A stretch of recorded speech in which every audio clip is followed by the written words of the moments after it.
He's done it again.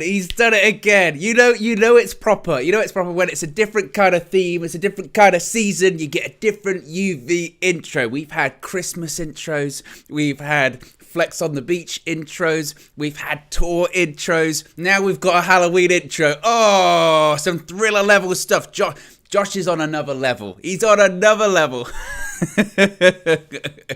I actually sent him a peek behind the scenes. I sent him a voice note last night. I said, is there going to be a spooky intro tomorrow, Josh? He went, we'll see. We'll see. I woke up this morning. Oh, I got a terror. I got a fright. Spooky settings. Happy Halloween, folks. If that's your thing. I'm not the biggest Halloween fan, it must be said. But still, that intro, we'll play it again.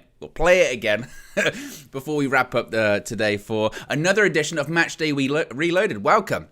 Happy Monday. Of course, it's the day after the afternoon before Manchester United 1-0 victory over West Ham at Old Trafford. 3 more points as Manchester United push up and up the table, going towards that top 4 area. Manchester United, I think some ridiculous stats now. I think it's over 8 hours of football since we've conceded at Old Trafford. 4 consecutive clean sheets at home for the first time since June 2020. And as I mentioned, 3 points in the Premier League. So there's plenty to be positive about this morning. Be sure to smash a like on the like button, guys. Be sure to subscribe, bottom right hand corner. I can see the comments loading up as well. Bobby G says this channel is gold. Mark says, big up United View peoples. Also says, happy Monday, Owen. Hope you're well, mate. I am. Hope you're doing well as well, Mark. Keegan says, anybody seen Marcel? We're going to get some reactions from a lot of people today, including one Marcel. We're going to get the views of Flex outside Old Trafford, Marcel, Faz outside Old Trafford, Mina from UVHQ. We've got some really fun stuff this morning. So be sure to smash a like on the like button, guys. Be sure to subscribe, bottom right hand corner. You know what it is. Matchday Reloaded. We're going to break down all the different aspects of yesterday's game. We're going to get some quotes from Erik ten Hag. Going to get some quotes from Marcus Rashford, David De Gea as well after his impressive save. So let's get straight into this. I thought yesterday, was it a perfect performance by United? No. We held on, and to be honest, we were fortunate to get 3 points. I'm not going to say that West Ham deserved to win the game, because they didn't. I think a draw would have been a fairer result, particularly when it comes to the second half, because Manchester United were pinned back a lot in that second half. But what I think is the real positive takeaway from yesterday's performance is we didn't play particularly great, but we still got the 3 points. In months and years gone by, we'd have lost yesterday or we'd have drawn that game. So the fact that we can play not at our highest standard and still get the victory is important. And I think the reason we got those 3 points isn't just because of David De Gea, but I think that the reason we got the 3 points is because our team spirit, our togetherness at Manchester United is at a place where it hasn't been in a really long time. And Erik ten Hag spoke about that a lot after the game. He said that the character, the passion, the team spirit, the collective nature of that team is really truly there to be seen. And even with people like Harry Maguire, and we're going to touch on Harry Maguire today as well. Everyone after the game was celebrating, surrounding David De Gea, and that fight, that grit, is something that we haven't associated with Manchester United, and that's why I come out of that game really positive. Again, wasn't the best performance, but still, we got the 3 points, and that's most important. Speaking of Erik ten Hag, he spoke to Sky Sports after the game, and I would really recommend this, by the way, guys. If you haven't seen this interview, it's excellent. Erik ten Hag, he's there speaking with Gary Neville, Jamie Carragher, Louis Saha. Ronaldo ignored Gary Neville, but he's talking to those 3 guys after the game, and he's being really open. Really open and really honest. And I also thought about it when I was watching this. I was like, the difference between from the start of the season as well, is really there to be seen. I recall his first press conference, and his English was a little bit choppy at the time. And even in those first interviews he did after those first 2 defeats against Brighton and Brentford, you sort of, not that you were worried for him, but lesser managers or even bigger managers have been eaten up by the Manchester United job and the pressure that comes with it. But I saw him do this interview after the game, and he's relaxed, he's open, he's a perfectionist, he's still talking about details, but he understands the ethos of the club too. He spoke about how yesterday was the 85th anniversary of always having an academy player in the matchday squad, and he said, and it's fitting that the person that gets the goal is Marcus Rashford, an academy graduate, a day before his birthday, and it's his 100th goal for Manchester United that just feels like it's written. And he said that's really important because it's about the ethos and it's about the principles of Manchester United, and it's perfect that an academy player would score. And I'm thinking, this guy's only been in the job 3 months, and he already understands what it is to be a Manchester United player, manager, the fundamentals of the club, the understanding of the principles of the club, and that's Erik ten Hag. I think it's absolutely fantastic. So when asked by Sky Sports about the second half, Ten Hag said, I think we have to manage the game better. It's clear. And he's not wrong. I thought second half, I saw some criticism about his subs, maybe that he went defensive too early, or I would say defensive too early, but the subs he made weren't the right subs. I do sympathise with him a little bit because what I would say is that he brought on Fred and McTominay, I think, because he looked at a midfield that was getting overrun. He looked at a midfield that was leggy and was looking at a midfield that needed reassuring. However, it just didn't work. Second half, that midfield might as well not have been there. It was Halloween saying it was like a ghost. They were like ghosts in midfield because that's why we had to rely on some real quality defending from our players and quality goalkeeping from David De Gea, because West Ham could run through the middle of the pitch like nothing. It was too easy. And again, I don't know if that's managing the game better. I don't know if that's fatigue. We have played so many games in October already.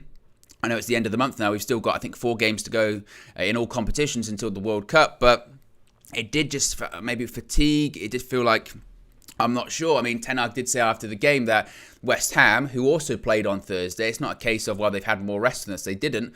But when they played on Thursday, they rotated the entire side. So that I don't know. I mean, again, I think he's right. We have to manage the game better. He was also asked about the development of Diogo Dalot, who we are going to talk about later on in the show. He said, quote, I'm really happy with the development of Diogo. I think his defensive positions are growing game to game. And Diogo Dalot was absolutely everywhere yesterday. I talk about fatigue and I talk about people being leggy. Diogo Dalot is playing every single minute near enough of every single game. And it's not just he's playing games, but people are looking and going, oh, he looks tired, or his performance levels are starting to dip. His performance levels are keeping up here. Yesterday, just an engine. What an engine. Not just up and down. I recall at one point, I think it was the second half, where they're coming down Manchester United's left-hand side. Luke Shaw's there, and suddenly Diogo Dalot just appeared. Diogo Dalot just appeared out of nowhere. And I was thinking, what on earth is he doing there? And he's helping up his defensive compatriot there in Luke Shaw. He was in the centre of midfield because our fullbacks are inverted as well. He was in like centre attack and mid position. He was all over the pitch. How many headers he won yesterday, I can't count. It must have been at least 4, 5 or 6 headers. Really crucial, critical headers as well. One of them, I think, is right off. There might have been, was it Dalot or Martinez? It might have been Dalot off the head of Antonio later on in the game. Absolutely fantastic. Now, there's still elements of Diogo Dalot's game that need to be improved, i.e. going forward, maybe getting more assists. Yes, but maybe we have too much of a fascination about that in modern day football, that the fullback has to do everything. But in terms of the fundamentals, in terms of defensive abilities and work rates, Diogo Dalot is just absolutely brilliant. And he's a young guy. He's a really young player. I mean, we signed him when he was, 17, 18? He's still in his early 20s. And he's already turning into a bit of a leader on the pitch. He communicates in 4 different languages throughout the game. He's been a constant in that back 4 this season, along with Lisandro Martinez, but Dalot's been there throughout the entirety of the season, and it's absolutely justified. And I think that when he's had those loan spells away, and Mina kind of touches on this, and we'll show that in her fan view later on, but his loan move away to AC Milan a couple of years ago, just how beneficial is that? Because you can already see his defensive abilities are absolutely fantastic. And again, he deserves a huge credit for a real fantastic form. Makash says, what 4 languages, Owen? I believe it's Portuguese, Spanish, Italian, and English. I believe those are the 4 that he can speak. And he said he can also talk a little bit of French as well. Absolutely. He's a real quality player. Ten Ten Hag then was then asked about Pep Guardiola. Of course, Pep Guardiola in the week, I think it was in one of his press conferences, said about Manchester United are coming. He said, Manchester United are coming. I'm starting to think that Manchester United are coming back. And Ten Hag said, I think that's a little bit too quick to say. You see the second half, but the spirit we have is fabulous. And we have the quality to score goals. If we keep going, we'll be in the right direction. Now, when asked about Diogo Dalot once again, of course, Gary Neville said, I thought in the summer you might have to sign another right back because of Aaron Wan-Bissaka not really being up to the standard. Diogo Dalot playing better, but there's still questions about him as recently as this summer. And Ten Hag said, a club like Manchester United need two good fullbacks on both sides because we have a lot of games to cover. And that is still the concern, isn't it? That's still the concern about Diogo Dalot, is that we keep saying this, but he keeps doing it. We keep saying he can't play every game, but he continues to play every game. But he can't. He cannot speak. He cannot speak in four languages every game. He can. He can't play every single game because, however, we're going to probably be playing 60 plus games this season if you count the World Cup games. And I know his stamina levels are absolutely fantastic. I always point back to it. Last year, when the European Championships were on, he played in the under 21s Euros. He then played in the European Championships for Portugal. He then came back early for pre-season and played all of pre-season. And, that's a credit, again, to his stamina, to his fitness levels. But you can't compensate for injury. You can't compensate for illness, like yesterday with Victor Lindelof or Antony. So there are going to be times where we're going to need to play someone else at right back. And clearly, Wan-Bissaka isn't Ten Hag's preferred choice. So if we are to dip into the market in January, which I'm still not sure we will, it would have to be for a right back. And depending on the striker situation, possibly a striker as well. So again, I think Ten Hag, you could argue that that's one of those comments where people go, oh, is he sending a subtle message to the board? Possibly, you never know.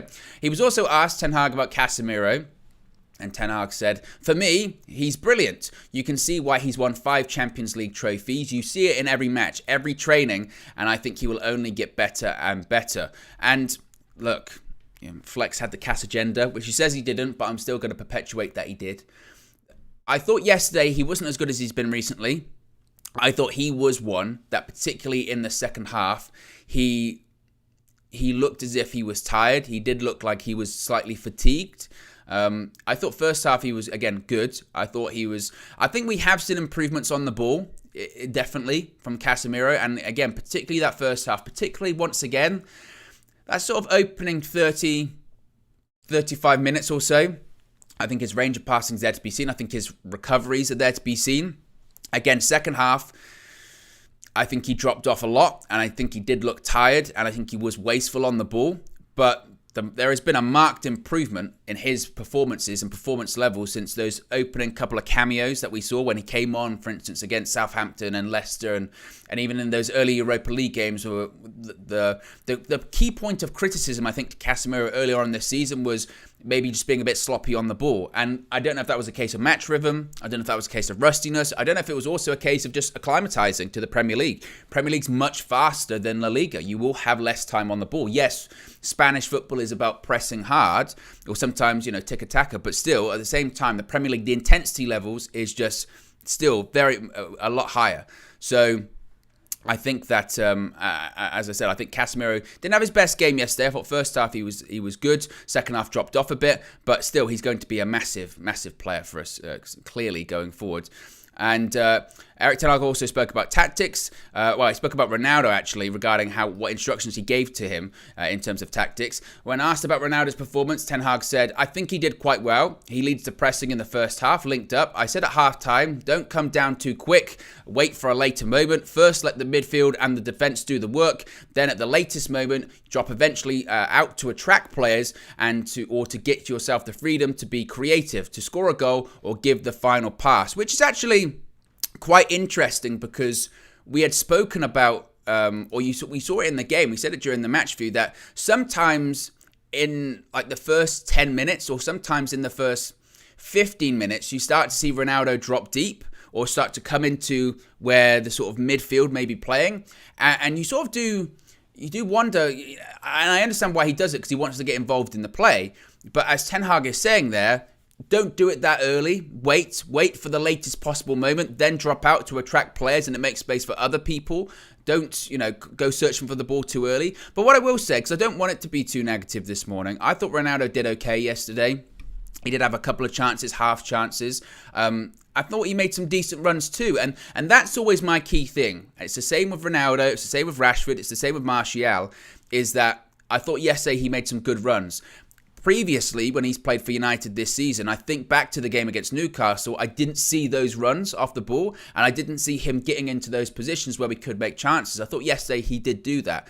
Again, like a lot of the team, I thought he somewhat fatigued in the second half, but I thought Ronaldo did okay, and as Ten Hag said, I thought his link-up was decent. I thought it was probably, again, one of the sharper games that I thought he had. So, again, this is what is strange nowadays about, I guess, football social media and just being online in general, is that people think it has to be black or white. You have to be one or the other. You can't, if you criticised Ronaldo for what he did a few weeks ago, you hate him, you want him out of the club.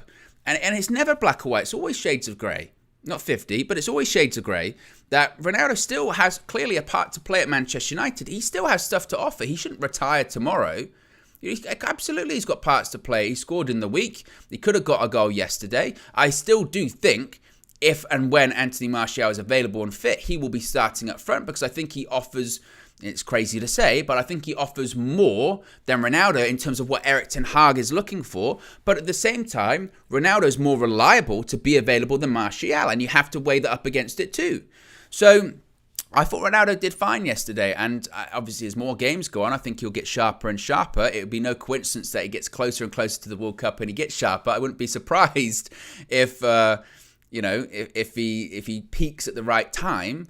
But again, I thought Ronaldo did okay yesterday, and I didn't, like I said, I don't want to come on today and be overly critical and overly negative because it's a positive, absolutely. Be sure to smash a like on the like button, guys. Got nearly 600 people watching, less than 100 likes. Oh, if the Halloween intro wasn't worth a like alone, I don't know what is. So there you go. I do want to get some quotes as well, actually, from Marcus Rashford briefly, because of course he was the goal scorer yesterday.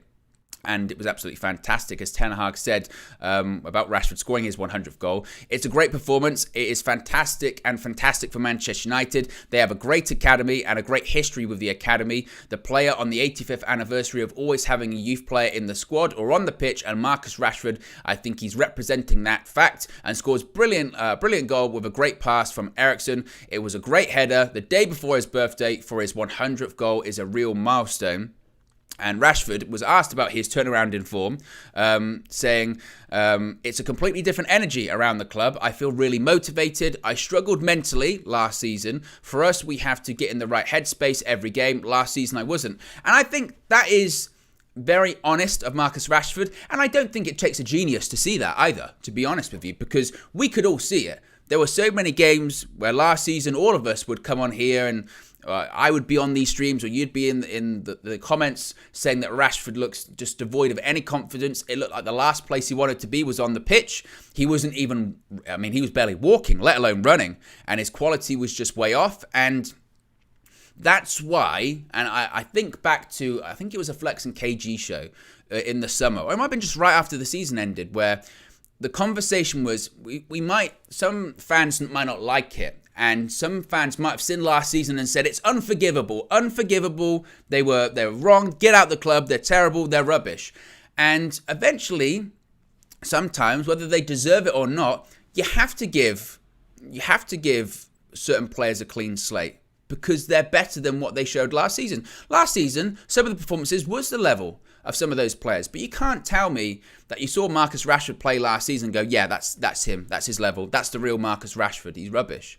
No, we knew he was better than that. We've seen him play better than that. And I don't know if it was just the environment last season. I don't know if it wasn't the right managers, if it wasn't the right, routine of taking care of himself. I don't know. But he looks a completely different player at this point, and that's why it's so important to get a clean slate. As the manager has said a million times, I wasn't there last season, so I can't judge you based on last season, and it wouldn't be fair to judge you on last season. I have to judge you on what I see. So come in, everyone gets a clean slate. We've seen it with Rashford and he's thrived. We've seen it with other players. Luke Shaw, he's thrived.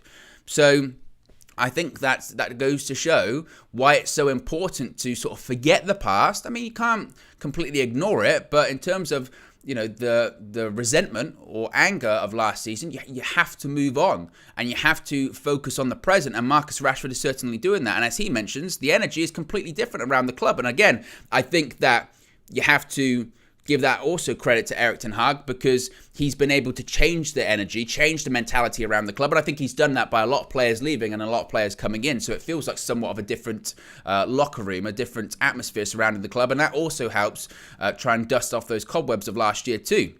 But Rashford looks like a different player.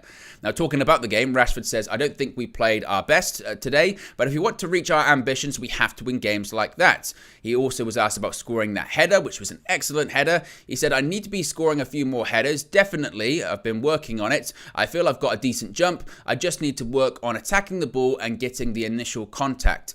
He was also then asked about the biggest difference between himself from last season to this season. He said, that's the biggest difference. I have to be more aggressive when I see the ball in the air, especially when it's hanging like that. I've got to run on the defender. If I jump before him, then he's not going to beat me in the air. So I think Rashford, again, just looks like a completely different player at this point, looks completely rejuvenated. And in terms of a contract, of course, we've heard about contract talks with Rashford. If he continues playing like that, come the end of the season, you would say he earned it. And that's all we're really looking for. When players last season and even earlier on this season were looking for new contracts, and I know you're saying, oh, you just said a clean slate. But, you know, when it comes to new contracts, as Ten Hag has said reportedly, you have to earn it. And I would say at the moment, and we'll have to wait and see how the season plays out, but at the moment, Rashford would be earning this new contract. David De Gea, we'll talk about him in just a second. He was spoken to after the game, though. He said, I feel a bit tired. People think goalies don't get tired, but we were suffering at the end. We controlled the game good, but it was tough at the end. A massive win for us. If we want to be in the top places, we have to win games like this. I'm here to make saves and help the team. And also, when he was asked about his happiness and his future, he said, I'm really happy, to be honest. It was difficult at the start of the season, and a massive club like Manchester United, we always want to win. Last season was tough, but enjoy, keep training hard, and keep going until the end. We are going to talk more in depth about David De Gea and his world-class saves as well. But first, I want to see what Flex had to say. Flex was outside Old Trafford, and he gave his view on Manchester United's 1-0 win over West Ham. Spirit, the ethos, the energy throughout the team is infectious. Before I even talk about individuals, I've seen, you know, the clips and the scenes at the end of the game when all the players are huddling and they're high-fiving, they're beating each other's chest. The pictures are out there. This is where it starts with building a strong team. Was it perfect today? Absolutely not. Did we have to suffer a little bit? Yes, we did. Could we have conceded? Yes, we could have. But, you know, the answer to those questions is no, we didn't do those things, though. We didn't do those things, and that's because we fought hard. I'm actually going to start with Diogo Dalot first, right? Because when you we have to deep what this kid's doing, right? I'm not saying he's out of this world and he's world-class, etc., but what he's doing, putting in performance after performance, with little to next to no rest, is absolutely out of this world. You know, I don't even know what his stats are aerially in the duels that he won, etc., but I counted at least 4 or 5.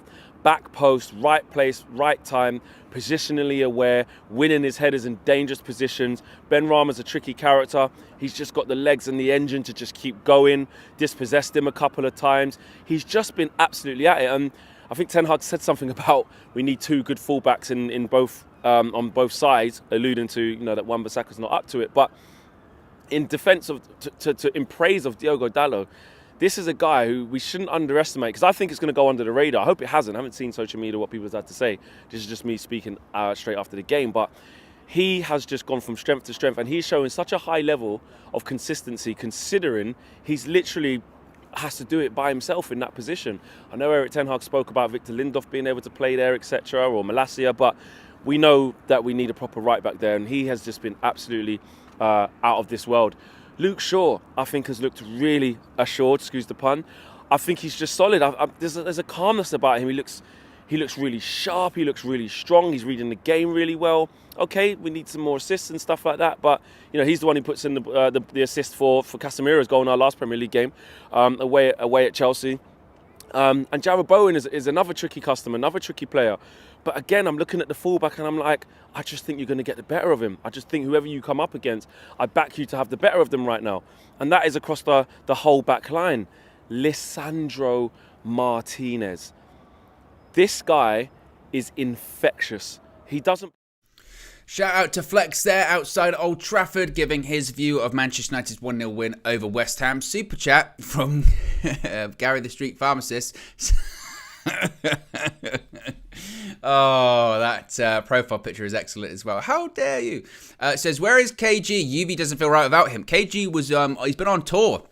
He's been doing some stand-up shows over the weekend, and he's been filming. It's been a busy time for old KG, that comedian. It's also his birthday this week, so early birthday wishes. I am going to do what he did not do, and that is call him on his birthday.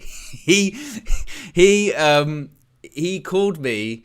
First of all, he kept sending me messages, or kept saying to me, happy birthday, mate. And I go, it's like 2 weeks away. It's like 3 weeks away. And he go, just happy birthday. Oh, don't worry. And then he called me, like, 3 days before my birthday, and I was like, hello. He went, happy birthday to you. I went, I'll stop you there. It's not my birthday today. He went, oh, wow. And then when it was my birthday, he forgot. So it's his birthday this week. I'm going to make sure that we remember in a nice way. But yeah, KG's been doing stand-up shows, but he will be back. He will be back. Don't you worry about that. So KG is on his way back. What was Flex talking about? Yes, he was saying about Diogo Dalot. Diogo Dalot, absolutely fantastic. We kind of touched on him earlier. The only concern would be about his, can he sustain playing all of these games, playing all of these minutes? So far, you would say yes, but of course, the World Cup, anything can happen when it comes to the World Cup, and obviously the intensity of that tournament too. But also for that goal that Marcus Rashford scored yesterday, Christian Eriksen gets the assist. What a fantastic assist. And as I spoke about, whilst the midfield yesterday, particularly in the second half, might have been somewhat porous, I think we still have to remember just what a level up. I was saying this during the match, what an improvement our midfield has been from last season. I understand yesterday it wasn't the greatest, but last season and for a couple of seasons we've been saying, McTominay and Fred, not that they're bad players, but you can't really achieve. What are you going to achieve with them as you're starting to? Maybe you can start with one of them in addition to having a quality partner in there, like an Eriksen, like a Casemiro. But both of them, it's just not going to work in terms of sustainably winning games and competing for top honours. What an improvement to go from Scott McTominay and Fred to Casemiro and Christian Eriksen. I mean, the level up's there to be seen. The quality's there to be seen. The standards have been raised, certainly, from a technical perspective and just from an experience perspective. You look at Christian Eriksen, he's won top honours in the game. He's played, obviously, at Inter Milan, won trophies. Spurs won. Oh, wait, he hasn't won trophies at Spurs, because they don't really do that. But still, he's played in Spurs sides that were successful for Spurs. That's getting to Champions League finals and playing well in the Premier League. And, he's quality. He oozes composure. He's just got this, it's funny because he covers so much ground and you don't necessarily think he does. Again, I don't know what the stats are now, but earlier on in the season, he had the top running stats for a Manchester United midfielder. He'd run more than any other player. He covers a lot of the pitch, and Flex asked him in the press conference, where do you prefer to play in midfield? Is it as an 8? Is it as a 6? Is it as a 10? Which he could be playing as a 10 for the next game. Of course, Bruno's unavailable for the Villa game. He's suspended. We could see Donny maybe come in. But he was asked, where do you prefer to play? And Eriksen said, actually, you know what? I just want to be where the ball is. I don't care whether it's an 8, whether it's a 6, whether it's a 10. I've played in all of these different roles. It's only where the ball is. That's where I want to be. And for the goal, that's where you see he picks the ball up actually somewhat out wide. It's actually Bruno that knocks the ball onto him. And just the weight of the cross. There's still a bit to do for Marcus Rashford, but it's one of those crosses where he just hangs it up enough that he allows Marcus Rashford to get that run on the defender, get the header. It's a bullet header, and that's what Christian Eriksen can do. Previously, and this is where I think it is good for Bruno, who I didn't think had a good game yesterday. I thought Bruno was quite poor. But previously, the way that the Manchester United side was lined up, it's basically that kind of moment there where you're looking just for a little bit of something, a little bit of magic, a little bit of of quality, a little bit of the right pass or a right cross or just a bit of vision where most people don't see it. It was only Bruno that we could rely on to do that. And he can't do it all the time, and he would force it a lot of the time. We'd be hoping, can Bruno find the right pass? Can Bruno find that ball that nobody else sees? Now we've got 2 or 3 players in the team. We've got, obviously, as I mentioned, Bruno Fernandes, but you've got Christian Eriksen who can find the cross or the pass like he did yesterday. Even Casemiro can find that forward pass. So I think now we've got 2 or 3 players, and we do have creativity in the midfield. And it does somewhat take the burden off of Bruno. I don't know if that's the reason behind having some poor games recently. And this is what's wild about him, isn't it? Because, just 2 games ago, we're talking about Bruno Fernandes having an absolutely fantastic performance against Spurs. He was unbelievable. He was unplayable at Old Trafford. He made more chances in one game than any player had in the Premier League since September of last year. And then you have yesterday where he's just massively off the boil.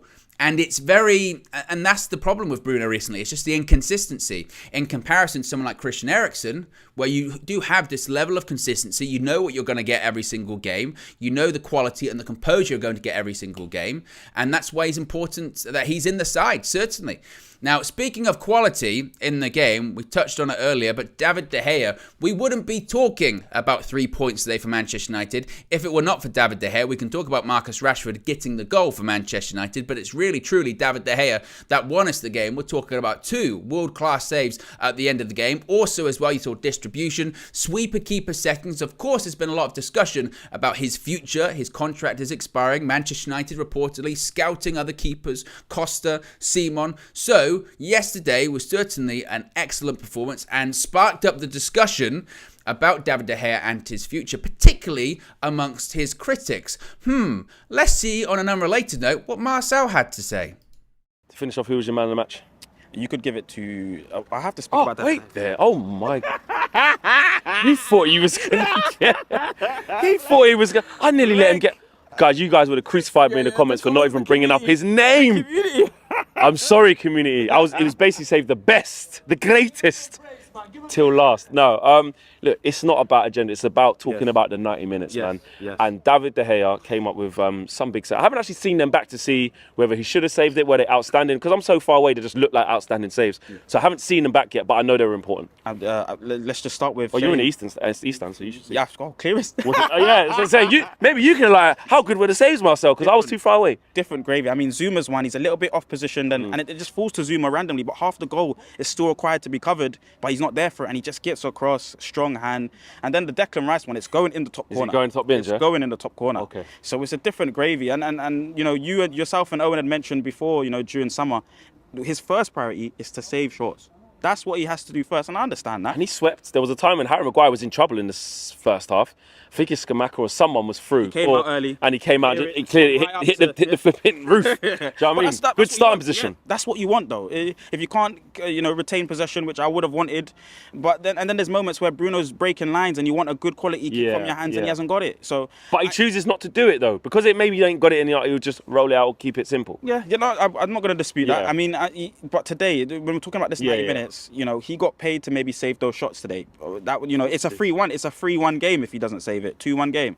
So I appreciate that, but I think there's better goalkeepers in the world football right now, and that could maybe do more for us in terms of progressive football, in terms of attacking football.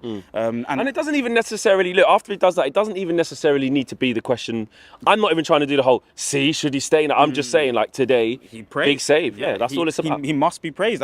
You can almost put that as he's given us the 3 points today. There you go. Match-winning saves. Match-winning saves. So and when people are talking about he contributes in that way, he wins us points. I understand that now. I've seen it. Last season I didn't see it. I'll be that honest. Last season I did not see it, but this season I can clearly see that's 3 points given to us because of what he's done today in this game. So fantastic. I wouldn't give him the man of the match though. Who is your man of the match? Yeah. Look at Marcel. Yeah, but he's not man of the match. How about that? No. So Martinez has been. Shout out Marcel there. Marcel. Look, to be fair, when it comes to the whole David De Gea thing, he, as he always says, he's not afraid to praise. He's certainly not afraid to criticise, but he's not afraid to praise. And David De Gea certainly deserved the praise yesterday. Fat Thor's in the chat. I saw this, says, big up everyone. It's my elder boy's birthday and he has fully embraced Man United. He likes the Butcher because the name is so cool. He loves the white away kit that I bought as a gift. Well, shout out Fat Thor and shout out your boy's birthday as well. Happy birthday to him. I've put a poll in the chat as well. should David De Gea get a new contract? So far, we've got nearly 100 votes. 81 or 80 now % say yes, 20% say no. And look, David De Gea, and it's a really interesting debate, and I'm sure it's one we'll probably have on The Full View this evening, 7 p.m. Be sure to tune in. I think with De Gea, we saw yesterday what David De Gea is and what David De Gea has been doing for Manchester United for, over a decade at this point, but particularly in these sort of more difficult seasons, that's what he's been doing. He has been winning us games. He has been saving us 3 points. You could some people might say, well, they balance out because he makes his mistakes, and he does make mistakes. Everyone does, but we saw yesterday what his true qualities are, and I think at the same time, if United have decided that they're going to go in a different direction, they can't let one game just change their mind and dictate things. It has to be a constant and consistent progression, and it has to be a consistent improvement. And what I will say about his distribution and his sweeper keeping, I think that we have seen improvements in that. Yesterday in the first half, Harry Maguire, I'm not sure what he was doing, but he decided to commit to a slide tackle inside the opposition's half. Because of that, he rides the tackle, West Ham were in, and I think it was actually Martinez was able to cover, but at one point as well, I think it was Maguire, whoever it was, David De Gea came out and swept up there, and we have seen that a lot recently. So I think there have been improvements to David De Gea's starting position, which in the summer, I was saying that is the thing that David De Gea can improve quickly. When it comes to distribution and your ability to pass out from the back, that's very difficult to teach a player, a goalkeeper, whilst they're in their 30s. A starting position, you can absolutely coach a goalkeeper and you can improve that relatively quickly. It's just saying, start here. Don't revert back to further than here. Always be here. Even if you have to fight your instincts to do it, you can improve that. And I think he has improved that. Overall distribution, and when I say distribution, I don't just mean, picking out passes, or I don't just mean playing when there's no pressure. I mean when, because we've seen how Manchester United want to line up from goal kicks, where you've got the goalkeeper there and the two wide centre-backs, but you've also then got the opposition 3 players standing on the edge of the box waiting for you to pass it out. Manchester United at the moment, and they're right to sort of abort the short goal kick idea when that's the case, because they know they'll get caught out. Manchester City, when they see those 3 attacking players lining up on the edge of the box, they still take the short goal kick anyway, because they know we'll be able to play ourselves out of the trouble.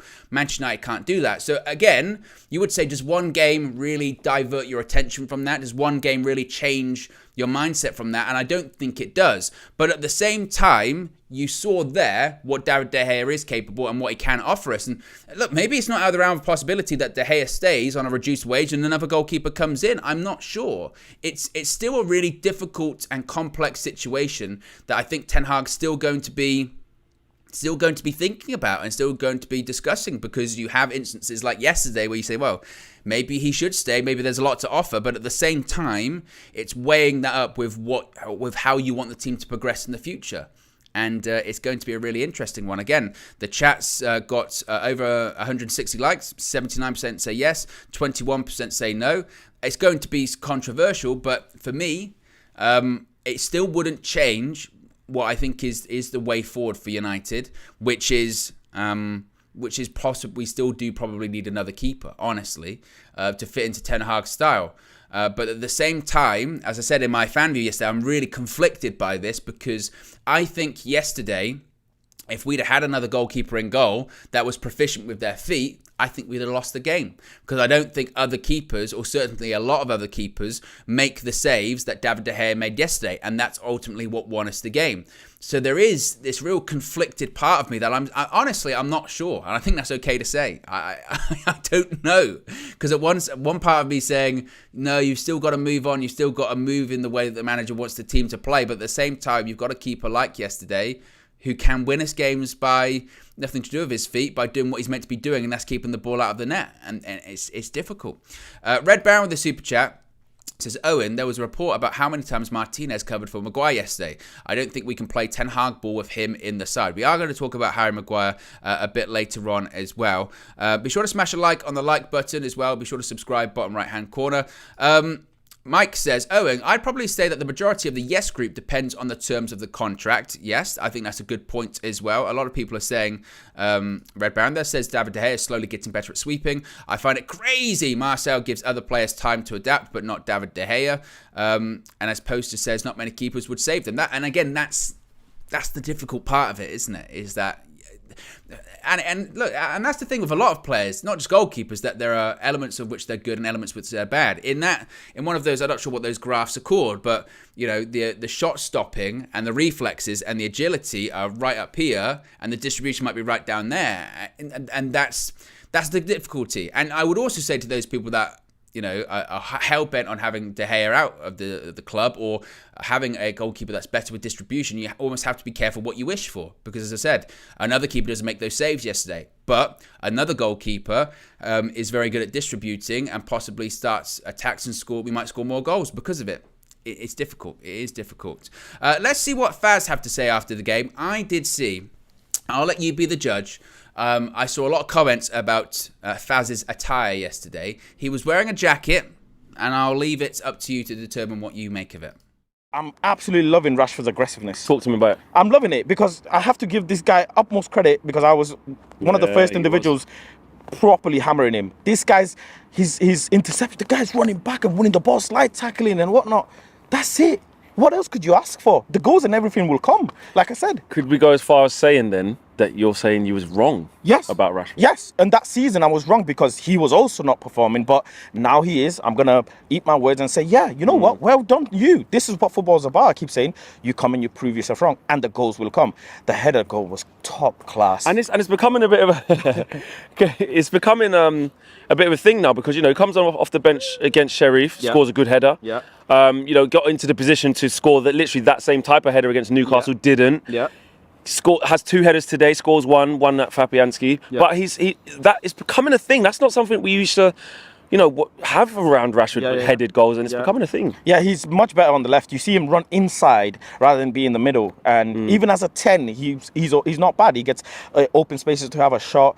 He's looking sharp, and he'll just build from them. My concern, I'll be honest, is on the other side, because when Anthony's not there, Elanga isn't really the best. Bruno on the right is not like something a fill in the gap because there's nothing. Time. Yeah. Sancho didn't see a single minute today, even though he was available. What do you think that means? What do you think that says? Is that a message? Is that a message to Sancho from Ten Hag to say, I'm on to you. Yeah. I need you to pick it up. Yep. But then you look at it, Ten Hag's fair. Elanga comes in, didn't really light it up. So now the doors, if Anthony's still injured, that is, the door's kind of still open there. Yeah, it is. But then don't forget Garnacho. And Garnacho. Don't forget Garnacho at all. I wouldn't be surprised if Ten Hag now tries play Garnacho a little bit as well.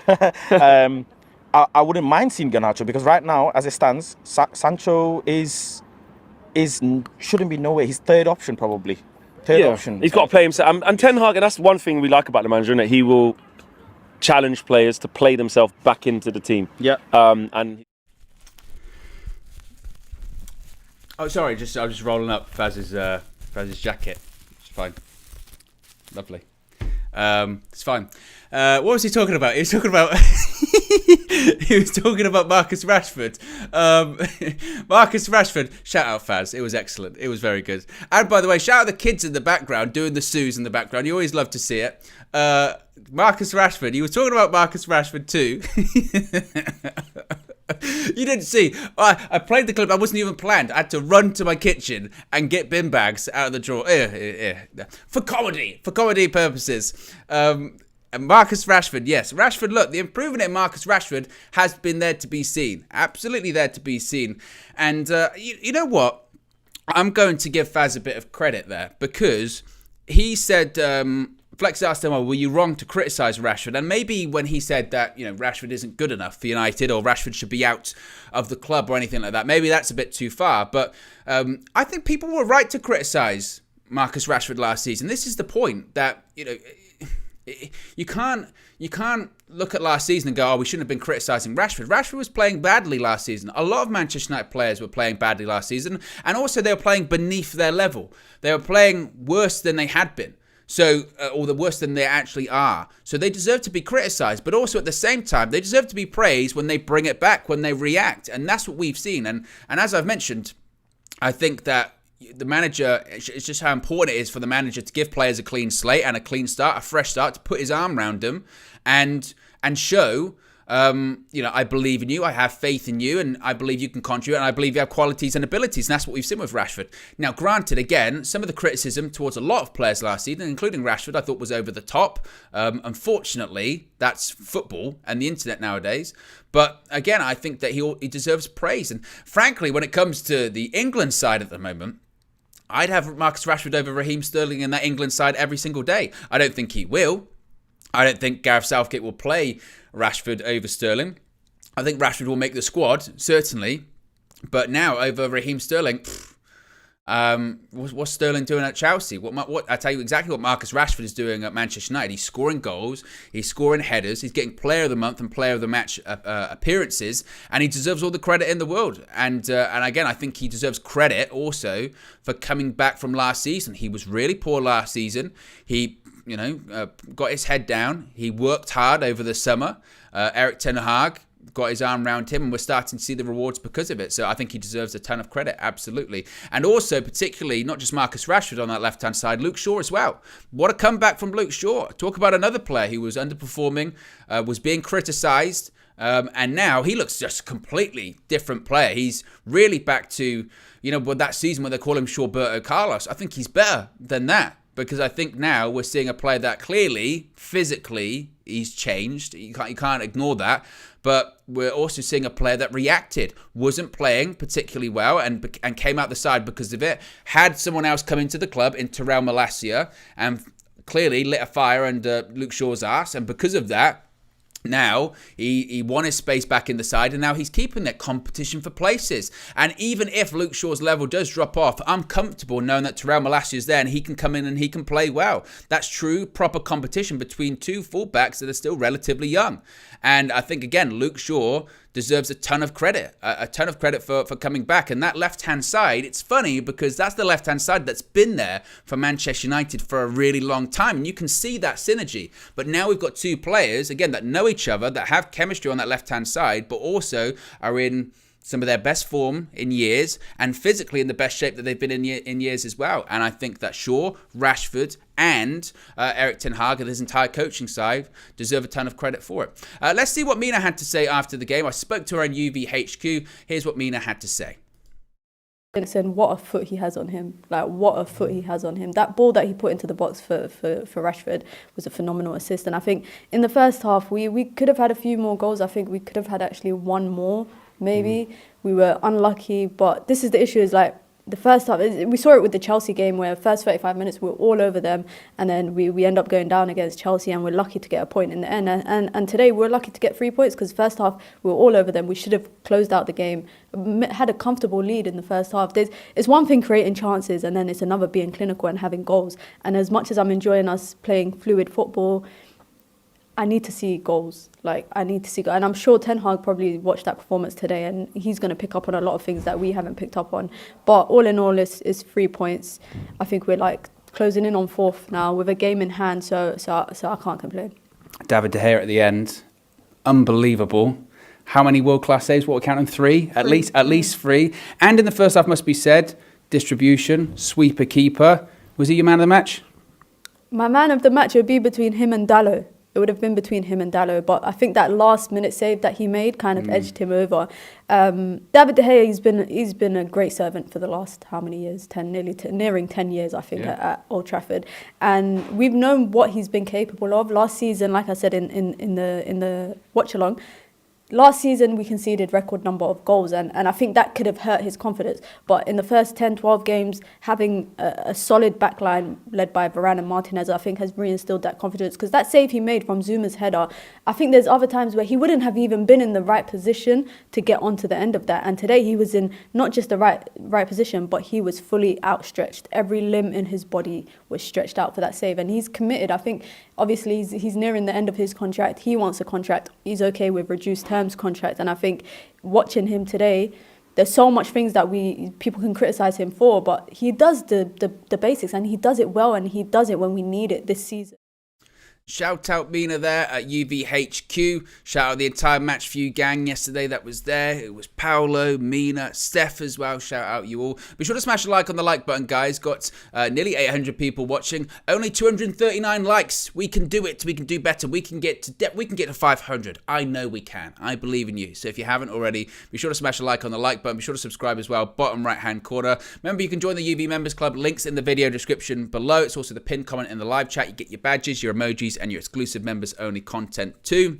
Other shows that are still coming up later today as well. We've got the Tactical View dropping at some point today, and also Full View, as always, Monday night settings, 7 p.m. here on the channel, so be sure to check it out. With it, I think as well, I was checking before I went live, we're like 200 subscribers maybe from 125k, so if you haven't already, be sure to subscribe, bottom right hand corner. We're this close, 125k is the next milestone, so be sure to subscribe, bottom right hand corner too. I do want to talk about the centre backs. Well, first of all, actually, we've got a super chat from VK coming straight away. VK says, Fred's header hit the bar, or we cruise home easy. Oh yeah, it hit the post, and it certainly later on in the game. He was quite unlucky, actually. Directed it really well. Was unfortunate was Fred. I do want to talk about the centre-backs yesterday. Obviously, Harry Maguire came back in. Lisandro Martinez is he's just on another level. I mean, what more needs to be said about Martinez? I think future captain, aggressiveness, tenacity, passion, and I think certainly in that first half, when it comes to Maguire looked like Harry Maguire of old, and he looked rusty as well, and the problem is with Maguire, and this is what I was saying during the match, and this is why I almost don't want to criticise him too much, because we're playing a high line. Manchester United are playing a high line. The issue is Harry Maguire can't play a high line. He doesn't have the speed for it, so he's constantly getting caught out, or he tries to drop off, so he plays everyone on, and it doesn't work. First half, as I mentioned, there was a point where he commits to a slide tackle and just completely misses the player, and they're in. Fortunately, you've got quicker players there in that back four, like Diogo Dalot, like Lisandro Martinez, that have the ability to come back and bail Maguire out. And the positive, I think, would be coming out of yesterday is that, well, I think that Victor Lindelof, if he was not ill, he'd have played. And obviously, if Varane is available, he's the starting centre-back alongside Lisandro Martinez. We're going to need Maguire this season for instances like yesterday, whereby if the other centre-backs aren't available, Maguire has to step in. I don't think clearly he's the perfect partner for Martinez, and I think there are better centre-backs than him at the club, and I think Erik ten Hag knows that. What I will give Maguire credit for, though, his second half, I thought he did well. And I know that when you praise Harry Maguire, people don't like it. How dare you? But second half, you have to call it as you see it. And he defended very well, particularly as the game went on. And in those last 10, 15 minutes, he made several key blocks, several key interceptions. I think it was the perfect game for him yesterday, it must be said. In that second half, what did West Ham kept getting? They kept having corners, set pieces, balls into the box. And they have a big side. They had a lot of big players that were winning headers. And Harry Maguire, if he's good for anything, it's winning headers in his own box. So I think he deserves credit for that. I think he played well, second half defended well. Is he the right choice for United? Clearly not. There are better defenders ahead of him. Varane is light years ahead of him, and we've seen the connection and the chemistry that Varane and Martinez have, and it's second to none. It's far superior than anything that Maguire and Martinez has, and I think Lindelof and Martinez complement each other better than Maguire does, but we're still going to need him. That's why you have a squad. If Maguire wasn't available yesterday, we didn't have another centre-back. I mean, you could have put McTominay there, but I know McTominay plays there for his country, but I don't want him playing there for Manchester United. So that's why you need a squad. That's why you need players available. And I guess the hope would be, we'll see what happens with Lindelof. I would hope to see Lindelof playing Thursday in the Europa League. I don't really want to see Maguire playing that game. He might now, because Ten Hag doesn't like to change a winning side. But I think that it's a different kind of game. It's a game against Real Sociedad. They don't have a ton of height. They have a lot of more pace, and they have a lot more technical ability, and that's why it'll be important to have someone like Lindelof and Martinez that have that extra yard of pace and have that extra ability to play on the ball. So I would hope that Maguire doesn't start on Thursday, but he could, certainly, depending on Lindelof's recovery. We know Varane's not going to be playing until the World Cup. But I did think Maguire did okay second half. But first half, you saw, again, the issue of maybe why he's not going to fit into this side, because he can't play a high line. And that's just not That's not his ability. He cannot do that. And it goes back to, do you criticize the player for not being able to do it when they've never been able to do it, or do you criticize the setup? Maguire he doesn't fit. That's the issue. He just doesn't fit. And again, I thought some of his decision making in that first half was particularly poor yesterday. But again, second half, I did think he did well. A couple of super chats here. PJ says, apart from our losses, without Maguire, we would have controlled games. And Red Baron says, I like how Carragher's moving the goalpost on Leacher. First, he wouldn't work short term. Now it's long term. Hey, look, you're never going to have these people go back and say I was wrong. But what I will say, Jamie Carragher's take about Lisandro Martinez not being tall enough to be a Premier League centre-back is getting more and more and more worse, and becoming a worse take and a bad take every single week, because he keeps proving them wrong. And this is the thing, like, Lisandro Martinez didn't have to prove anyone wrong. Jamie Carragher, for whatever reason, and this is an important lesson to everyone, if you judge someone based off one game, or two games, then you're always going to, very rarely is it going to be proven right. You've always got to have a bigger sample size. Use the bigger sample size, Carragher, but he won't. And Martinez should ignore him, like Ronaldo did, and like Ronaldo did Gary Neville as well.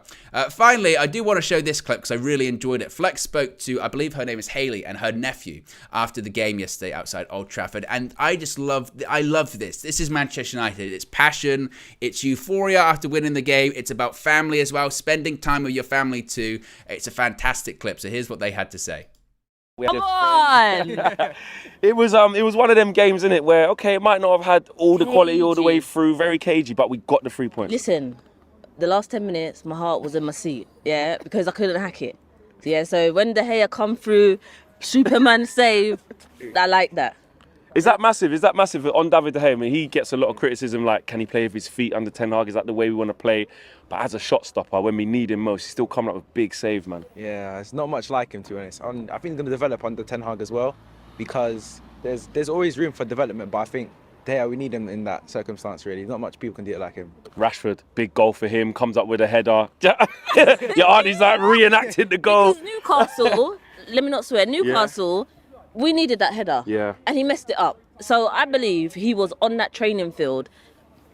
And he did it. You saw him on Thursday, you saw him today, he done the damn thing, 3 points. Is he getting more confident now, Marcus Rashford? Because you look at last season, man, he was struggling, he was down in the dumps, his shoulders were down, he couldn't get a goal for love nor money. And now Marcus Rashford's, he's getting more goals, he's getting more, he's more involved in the play. Is he getting better now? Yeah, he's looking more sharper, I think. Last 4 games, you can see he's in about the penalty area, like trying. And I think it's working off now. I think a couple goals, headers last week as well against, who was it? Sheriff. Sheriff, yeah. I think, he's coming back. Almost back to his best, but he's not quite there yet. Yeah, but he's in the position. He's not off the hook yet. Defensively today, we had to fight. Martinez? Argentina. Listen, that's my guy, yeah? Argentina. Yeah, that's my guy. What do you like about him? Him today? He's just fierce. He's not afraid. Like, Maguire will be like doing silly stuff on the ball. Martinez, he's assured. I don't ever get worried when he's there defending. That's my. I love the header. I love the header of the Rashford. Argentina. Oh, I love that clip so much. It was excellent. Big up both of them. That's what it's about, isn't it? It's about having fun. It's about bringing your family there too. Awesome stuff. Really like that clip. Be sure to smash a like on the like button, guys. Be sure to subscribe as well, bottom right-hand corner. As I mentioned, we're going to have a tactical view. Flex and Cam is going to come out later today as well, breaking down yesterday's 1-0 victory at Old Trafford. I'm really interested to see what Cam has to say, actually, about obviously what worked when it comes to the goal, but also maybe what didn't work, why we got overrun, certainly second half. I want to see what Cam has to say about that, so be sure to stay tuned for that later on today. As I mentioned, full view, as always, Monday night full view, 7 p.m. here on the channel, so be sure to subscribe, click that notification bell, you'll be notified when we go live and when the latest videos are uploading. As I mentioned, be sure to subscribe, bottom right-hand corner, as we're on the road to 125k. Amir with a last-minute super chat says, Maguire needs to take accountability when he is caught out, instead of looking to the officials or the nearby players. Self-awareness / pitch awareness. Yes, there was a lot of pointing There was a lot of pointing yesterday from Harry Maguire. Anyway, guys, look, I'm going to wrap it up there. Happy Halloween if you are going to indulge in your Halloween festivities this evening, because the Halloween intro is so great. We're going to play it once again and then wrap up with the end card. So have a great Monday, and I'll speak for you again very soon. Peace.